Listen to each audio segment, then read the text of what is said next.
Javier Muñoz. Historia.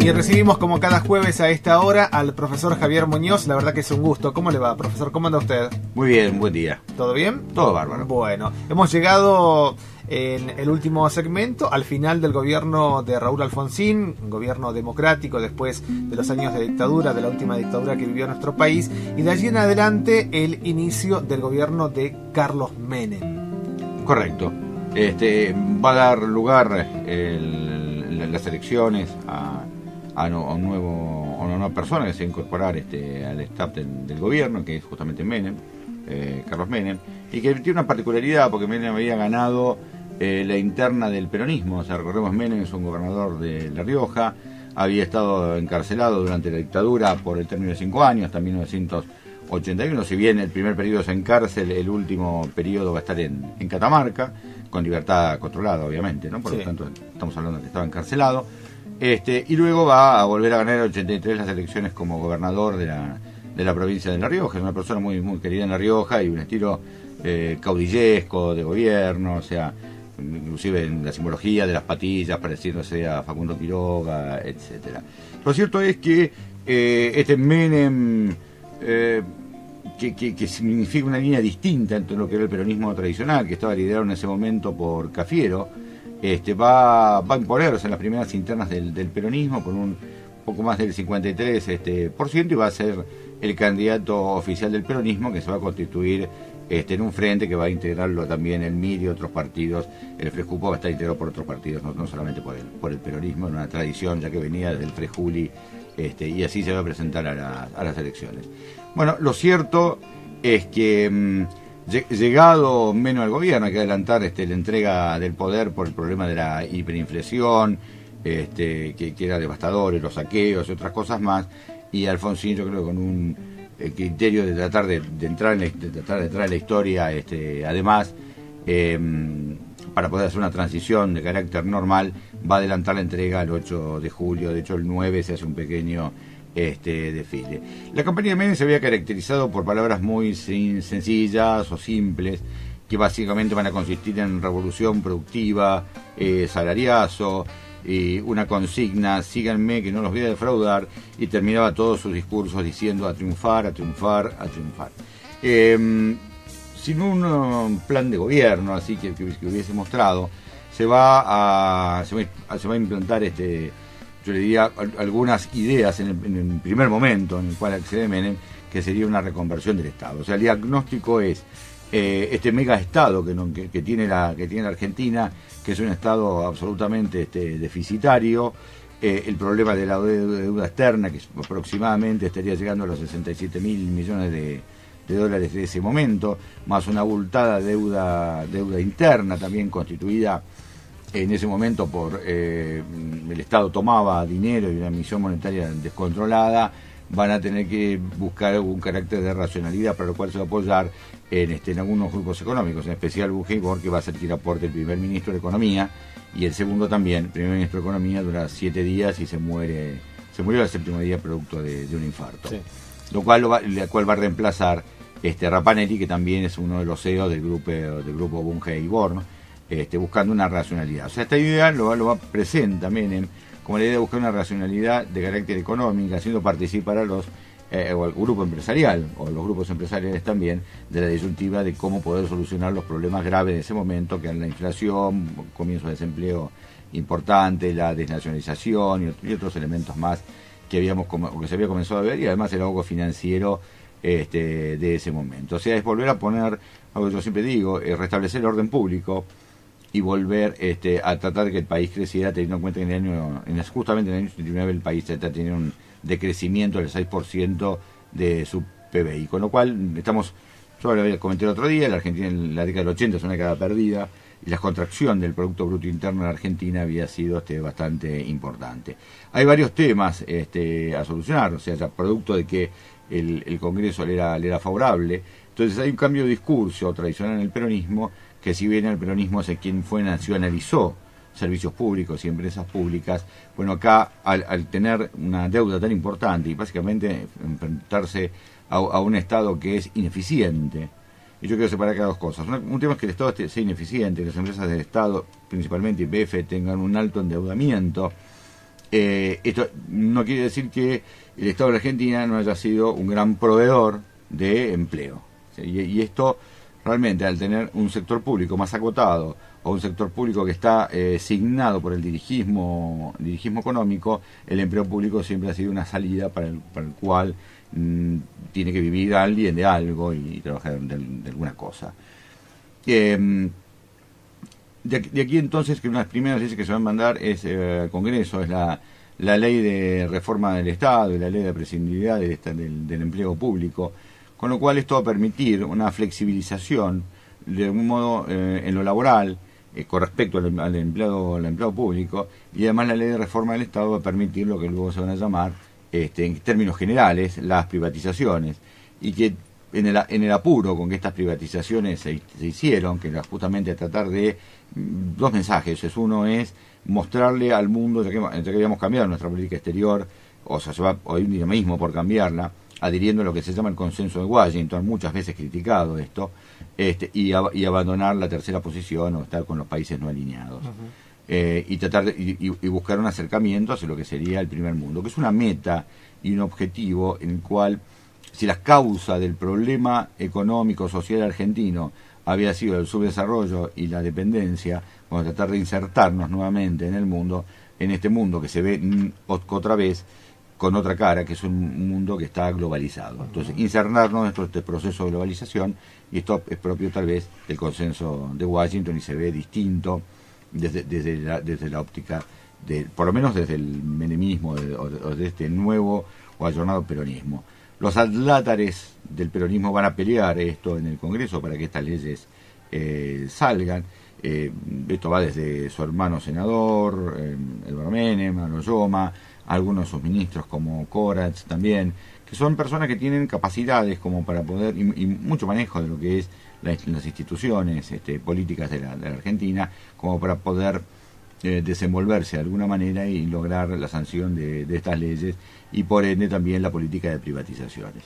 Esta política de privatizaciones se hizo en un primer momento, bueno, básicamente Aerolíneas Argentinas, Entel, con algunas particularidades, y que hacen justamente el pie para generar un nuevo problema, que tal vez fue la falta de control. Si usted no tiene una economía, una competitividad, cuyas empresas podrían competir unas con otras y el Estado regularía esto, la creación de un nuevo marco regulatorio que fue frente a la monopolización de empresas, o sea, me refiero a Servicios Eléctricos del Gran Buenos Aires, privatizada, o Aerolíneas privatizada.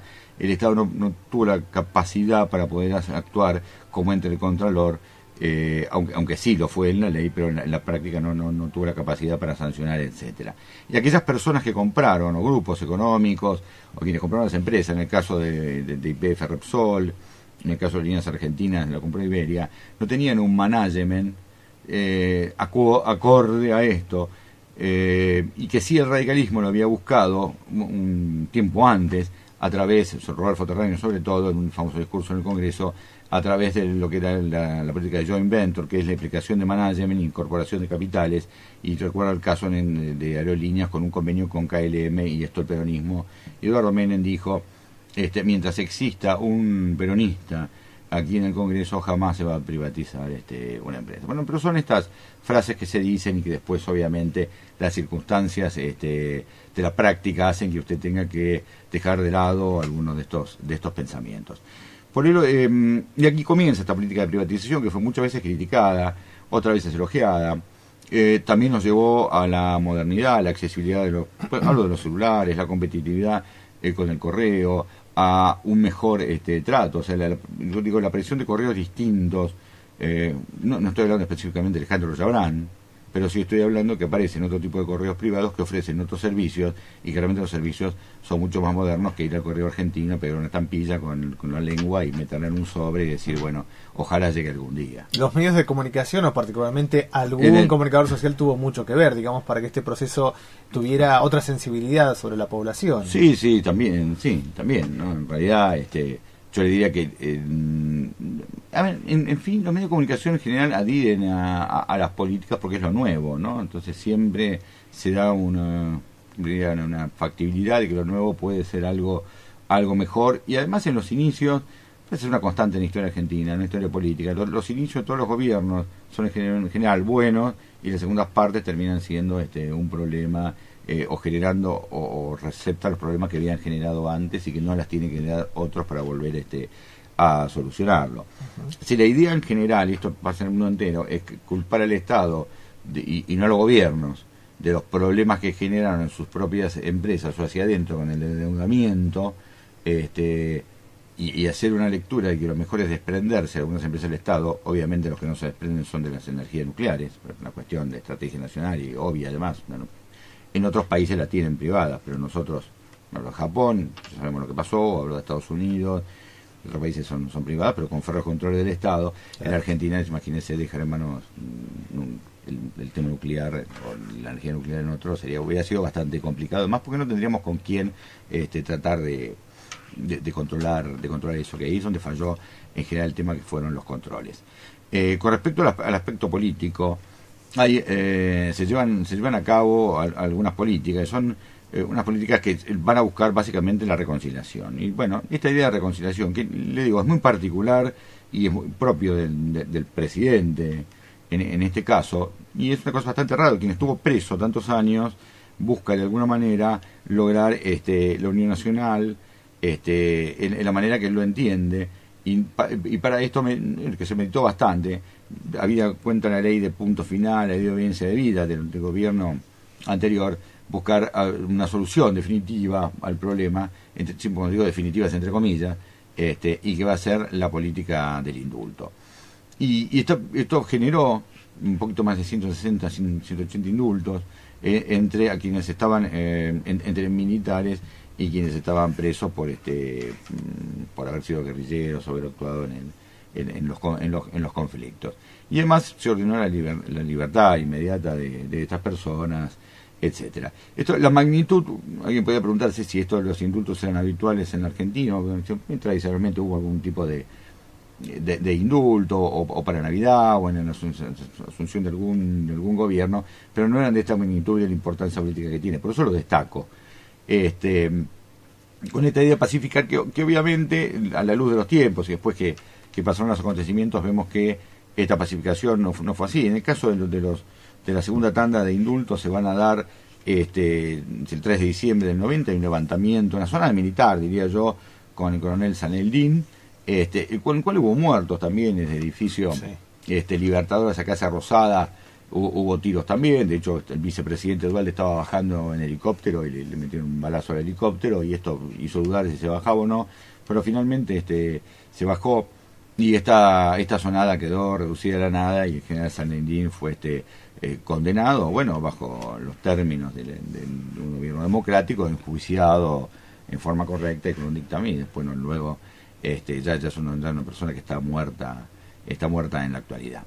Algunos, desde la posición más progresista y una posición crítica a esto, el indulto es tomado, si usted quiere aplicar una política neoliberal, va a necesitar, habida cuenta de las implicancias que esto pudiera tener, y la precarización de lo que va a ser el empleo y otras cosas más, van a necesitar de alguna manera sofocar en la calle, por decirlo así, algún levantamiento o enfrentamiento que usted tenga de carácter popular, para lo cual usted necesita obviamente que las Fuerzas Armadas estén dispuestas a obedecerle.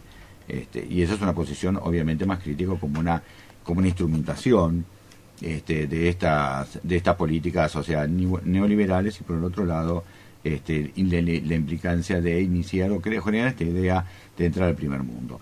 En materia económica, el año 89 en general no es un buen año, o sea, la expectativa inflacionaria va a continuar, y finalmente el advenimiento del nuevo ministro, Herman González, en el 89 generó la manera de desinflar un globo con estas colocaciones de de moneda a 7 días que se hacían, y bastante de esta plata la tomaba el Estado para poder financiarse. Este globo, la forma que se encontró, globo financiero, con poder pincharlo, fue en la captación de los depósitos a plazo fijo por parte del Estado y transformarse en un bono que se llamó Bonex 89, que tiene una rentabilidad bastante aceptable, pero que de alguna manera sacó los ahorros de la gente. Alguien podría pensar otra vez más. Bueno, sí, otra vez más.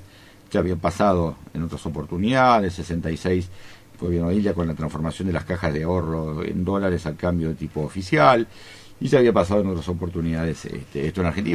Iba a volver a pasar, ¿no? O sea, no va a ser la única vez que esto pase, pero bueno, si bien comenzó un bono cotizando muy muy bajo, yo le diría que al año ya había recuperado un valor más o menos de mercado razonable, y terminó pagándolo en la Argentina. Bueno, un bono se pagó, además, sin mayores problemas.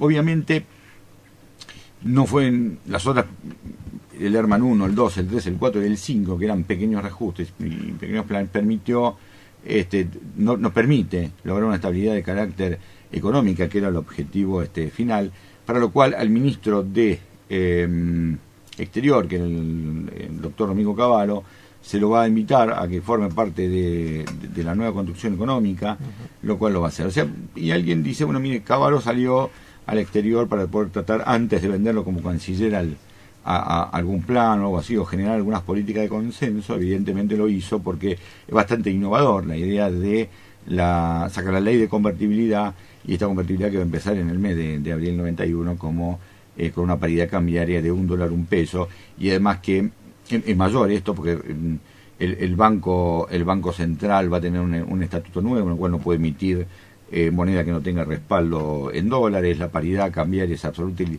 y se va a poder convertir pesos a dólares en ese momento, con una excepción, que es los impuestos se pueden pagar únicamente en pesos. Y esto, las grandes empresas obviamente necesitan, si tenían dólares, necesitaban desprenderse de ellos para poder pagar los impuestos, que solo se podían pagar impuestos.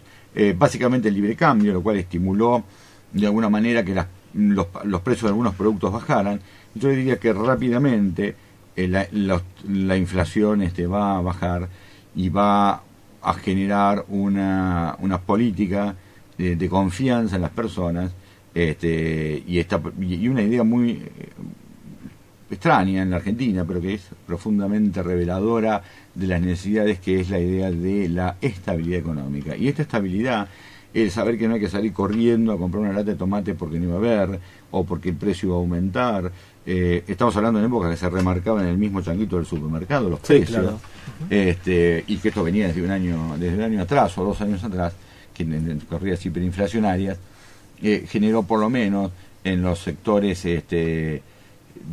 clase media, sector obrero también, una tranquilidad de saber quienes percibían un salario que podían comprar determinados elementos. El salario, el día que el salario mínimo está en $19, el día que entra el presidente Menem, y el día que se va está en $190. Cuando él decía que, bueno, es un salariazo, insisto, todo esto es criticado, obviamente, porque dicen, no, señor, mire, esto no es así, pero los números objetivos marcan esto, de 19 a 190 hay algo importante. La precarización laboral se va a dar en tanto en cuanto existen las privatizaciones. Las privatizaciones los echaron y no les pagaron. Echaron a la gente, las indemnizaron, otros se incorporaron a las empresas. Además, las empresas ya privatizadas ven la estrategia distinta, una estrategia de carácter comercial y no una estrategia de carácter de desarrollo determinado cual zona, porque obviamente van a tener que vender. Si en el primer momento los ferrocarriles funcionan mejor, pero se refiere solamente a la parte del circuito metropolitano, el resto de los ferrocarriles fueron desactivados en general, estimulándose el transporte de cargas, lo cual creó también gremios más fuertes, obviamente, que el tema de los ferrocarriles. Como el de camioneros. Como el de camioneros. Había dado cuenta que la inversión que había que hacer en términos ferroviarios era muy, muy grande, y no la podía hacer el Estado. Con respecto a esta política, les permite la estabilidad, y las personas que pueden comprar cosas les permitió tirar una idea que es la reelección, y en esta idea de la reelección compulsa básicamente al radicalismo para decirle, bueno, si ustedes esto no lo van a aprobar, y se discute si es con 2/3 partes de los presentes, de los que están en el Congreso, de los que van a ir, o como fuere, que la Constitución es bastante clara en esto, pero la Constitución anterior era clara, lo cierto es que ante la advertencia de hacer una consulta popular o hacer un plebiscito no vinculante, el radicalismo dice, bueno, sentémonos a negociar, y está lo que se llama el Pacto de Olivos para hacer una reforma constitucional. Entrar por la reelección a la reforma constitucional me parece que no es el único aspecto, sino que es a los nuevos derechos de tercera generación, consumidor, ambiental, a el reconocimiento de los pueblos originarios. Creo que es un tema muy importante. Siempre se va a la Constitución por la reelección y nadie se acuerda de los pueblos originarios y de hablar de ese tema, que es el reconocimiento a los derechos de los pueblos originarios. Y además de esto, la elevación de los pactos internacionales con garantía constitucional, y algo que siempre fue muy importante y que es a partir de la Constitución del 94 los partidos políticos tienen una entidad propia y hacen a la democracia. Y esto es importante porque cualquier persona podía afiliarse a un partido sin que luego se le pusiera el mote de esto, del otro, usted cuál partido o del otro. Esto genera una mayor participación política. La parte dogmática no se tocó, sino que se aplicaron nuevos derechos y garantías, vía data, habeas corpus, el derecho de amparo, se reglamentaron los derechos, los decretos de necesidad y urgencia también. Y la segunda etapa del gobierno, si bien ya la Argentina tiene un cimbronazo económico en el año 94, con lo que se llamó el efecto tequila, que es la crisis mexicana, realmente el gobierno la pudo sortear con los dólares que había ante la puja del mercado y pudo cumplirlos con esto. Obviamente, a partir de la muerte del hijo de Menem, otras cosas van cambiando, su separación también de su esposa también que fue anterior, cambió algunas cosas.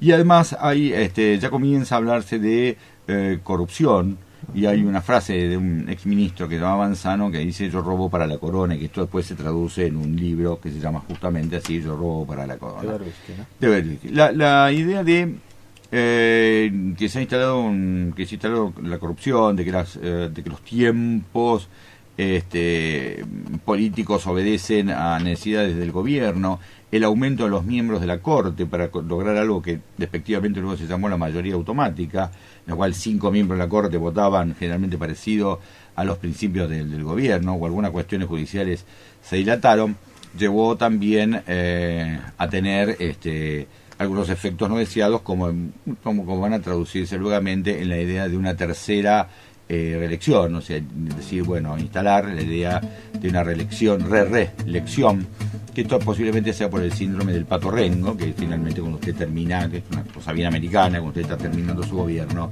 entonces pues, los demás, la oposición o los sindicatos comienzan a querer tener más poder y sacarle más cosas, ya que usted no puede ser reelecto. Bueno, lo cierto es que hay la crisis rusa también va a golpear un poco a la Argentina, y tenemos ahí un año de recesión no tenemos inflación, incluso hay un año en el 96 somos el país que tiene menos inflación en el mundo, y ya en el año 99 la Argentina queda con 33.000 millones de dólares de reservas, producto de lo que fueron las privatizaciones, el pago de la deuda, una renegociación de deuda que hubo, y obviamente se da por tierra con la reelección, y posiblemente el presidente Menem no se haya jugado tanto por la fórmula dual de Palito Ortega, que era la otra fórmula. Lo cierto es que Menem se fue, pero con ganas de volver. Esto da para hablarlo mucho más o tratarlo punto por punto, pero bueno, había el espacio radiofónico y la idea de poder redondear estos temas, yo le diría que trajo en algunos problemas las privatizaciones, una crisis de empleo, una mayor desocupación, y que aquellas personas que fueron indemnizadas no fueron educadas, entre comillas, para poder utilizar esas indemnizaciones. Putralcó, que queda cerca nuestro, fue en algún momento la ciudad que tenía más 4x4 por habitante, y fue la comuna que tuvo mayores indemnizaciones. Obviamente, la generación de la marginalidad y la pobreza se está dando ya a fines del gobierno, con la explosión luego consiguiente de esto, y además el fallo de controles da vaciamiento de algunas empresas, que lo vimos años después. La alianza, que va a ser quien gane después, hace una propuesta distinta de transparencia, de democracia y otra cosa más, pero bueno, sujeto a otro programa. Seguramente habrá mucho para ampliar de cada uno de los componentes que ha descrito el profesor Javier Muñoz. Si tuviera que recomendar una lectura para pasar por esta época, algunos dicen neoliberal, es neoliberal, sí, menemismo. El menemismo y el poder de Larrabur me parece un libro interesante. Los tres peronismos, la última parte del libro de Ricardo Sidicaro, que también es muy interesante, y desde otra óptica se me ocurre como una lectura amena, Asalto a la ilusión de Solá, pero mira a otro lado, claro, mira de otro lado las cosas, sí. Y bueno, científicamente el Rapaport, ¿no? O sea, que trae cuadros, para que son o economistas o analistas, en ese sentido trae estadísticas, cuadros y otras cosas más, ¿no? Segmento de divulgación en la radio pública y universitaria con Javier Muñoz. Muchas gracias, profesor. Carlos Baglietto, con Constitución